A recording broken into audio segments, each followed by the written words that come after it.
اسی کا ایک واقعہ آپ کو اور سنا دیتا ہوں میں. جس زمانے میں ریولوشن آیا ہے روس میں، حضرت شیخ الہند رحمت اللہ علیہ گئے ہیں سعودی عرب.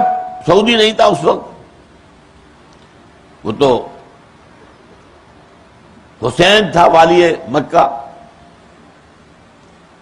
اور وہاں سے اصل میں مقصد کیا تھا کہ مدینے میں اس وقت تک گورنر ترک موجود تھا، ٹرکش، ابھی آٹومان امپائر انٹیکس تھی.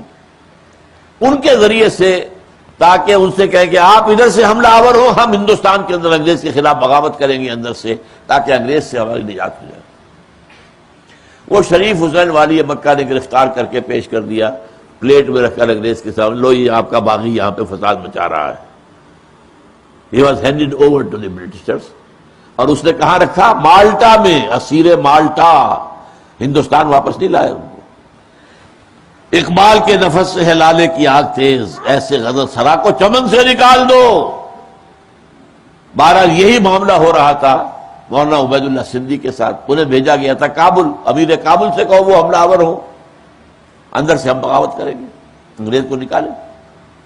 وہ امیر کابل کا بھی معلوم ہو گیا، عبید اللہ سندھی کو بھیجا گیا تھا وہاں. وہ سکھ تھے جو مسلمان ہوئے تھے اور جو نوجوان تھے، جاندار آدمی تھے. انہیں پتہ چلا یہ گرفتار کرنے لگے، وہ بھاگ کر روس چلے گئے. واپس تو آ نہیں سکتے، ادھر تو انگریز پکڑے گا فوراً. روس گئے. روس میں انقلاب ابھی تازہ آیا تھا. آپ کو معلوم ہے انقلاب جب آتا ہے تو کچھ عرصے تک ہر چیز جو ہے وہ ابھی طے نہیں ہوئی ہوتی، میلٹنگ پاٹ میں ہوتی. ابھی نیا نظام پوری طریقے سے جڑیں جمع نہیں چکا ہوتا، تو ابھی وہ میلٹنگ پاٹ میں تھا.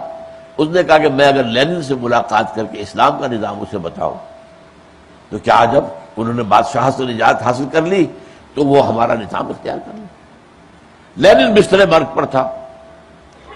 اس کا نمبر 2 ٹراٹسکی تھا. لینن، وہ اسٹالن نہیں تھا. اسٹالن نے تو سازش کر کے جو ہے وہ مقام حاصل کیا، اور ٹراٹسکی تھا. لینن نے معذرت کر لی اور کہا کہ ٹراٹسکی سے بات کر لیجیے. ٹراٹسکی نے بڑی بات سنی، بہترین بات سنی، ہاں، اور کہا مولانا جو نظام آپ بتا رہے ہیں واقعتاً بہترین ہے، لیکن آپ نے اسے کہیں قائم کیا ہے؟ مولانا عبید اللہ سندھی کہتے ہیں اس کے بعد میری نگاہیں نیچی ہو گئی، میں اس سے آنکھیں چار نہیں کر سکتا. بھئی اعلیٰ نظام ہے تو قائم کرو نا. یہ اوروں میں ریوڑیاں بانٹنے آ گئے ہو، اپنے بچوں کو دو نا. دلیل ہے سیدھی سیدھی. یہ دلیل ختم کرنے کے لیے، کیونکہ دوبارہ یہ نظام دنیا میں آئے گا اور گلوبل ہوگا. اب تو ہر چیز گلوبل ہو رہی ہے نا، گلوبل آئے گا. کیپٹلزم گلوبلائز ہو رہا ہے اور اس کے خلاف بھی ریزنٹمنٹ ہے، اور اس کا ٹائر پنکچر ہو چکا ہے امریکہ میں. کیپٹلزم کی ماں جو ہے اس کی ہوا نکل چکی. Globalisation of capitalism. اب انہیں اندیشہ ہے اسلام نہ آ جائے. یہ جو شعر کہا تھا اقبال نے آج سے 60 سال پہلے، ابلیس کی مجلس شورا میں ابلیس سے کہلوایا ہے. ابلیس کہتا ہے عصر حاضر کے تقاضاؤں سے ہے، لیکن یہ خوف ہو نہ جائے آشکارا شرع پیغمبر کہیں. اس کے ایک مشیر نے کہا تھا یہ جمہوریت دنیا میں آ گئی، اب شیطنت کہاں رہے گی؟ یہ تو اشتراکیت آ گئی، اب ہمارا نظام کہاں رہے گا؟ اس نے کہا مجھے نہ اشتراکیوں سے کوئی ڈر ہے. کب ڈرا سکتے ہیں مجھ کو اشتراکی کوچہ گرد، یہ پریشان روزگار آشفتہ مغز آشفتہ ہو. اور نہ جمہوریت سے ہے، ہم نے خود شاہی کو پہنایا ہے جمہوری لباس. جب ذرا آدم ہوا ہے خود شناس و خود نگر، تو نے کیا دیکھا نہیں مغرب کا جمہوری نظام، چہرہ روشن اندرون چنگیز سے تاریخ تک. This is the dictatorship of the capitalist. Billionaire ہی کوئی الیکشن لڑ سکتا ہے نا، یا بلینئرز کی مدد سے پھر ان کا اعلی کار بن جائے گا. جو ملینز اور بلینز آف ڈالر دیتے پھر اپنی باتیں چلوائیں گے کہ نہیں؟ یا آپ خود بلینئر ہو تو میدان میں آئے.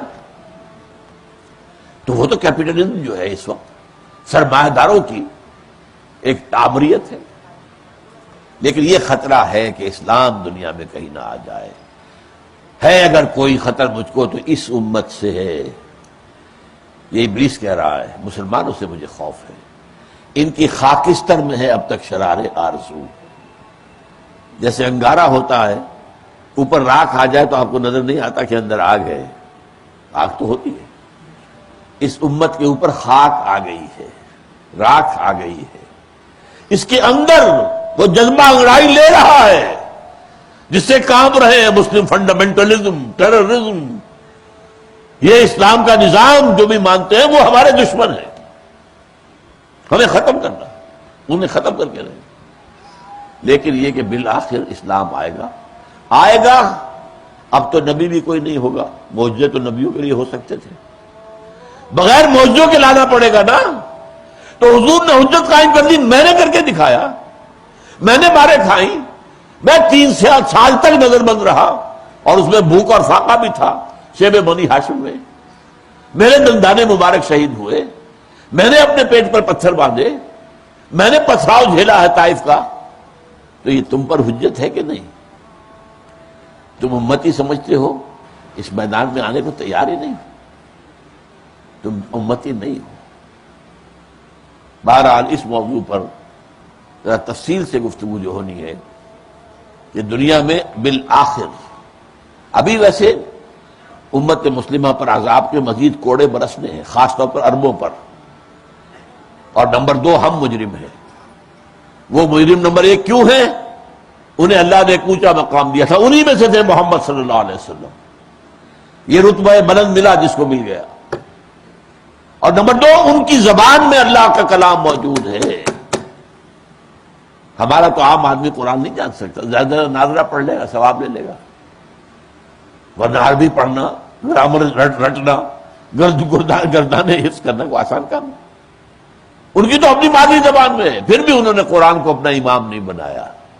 ہاں دعا مانگ لیتے ختم قرآن، وَاجْعَلْهُ لَنَا إِمَامًا وَنُورًا وَهُدًى وَرَحْمَةً، سب جھوٹ، سب بکواس۔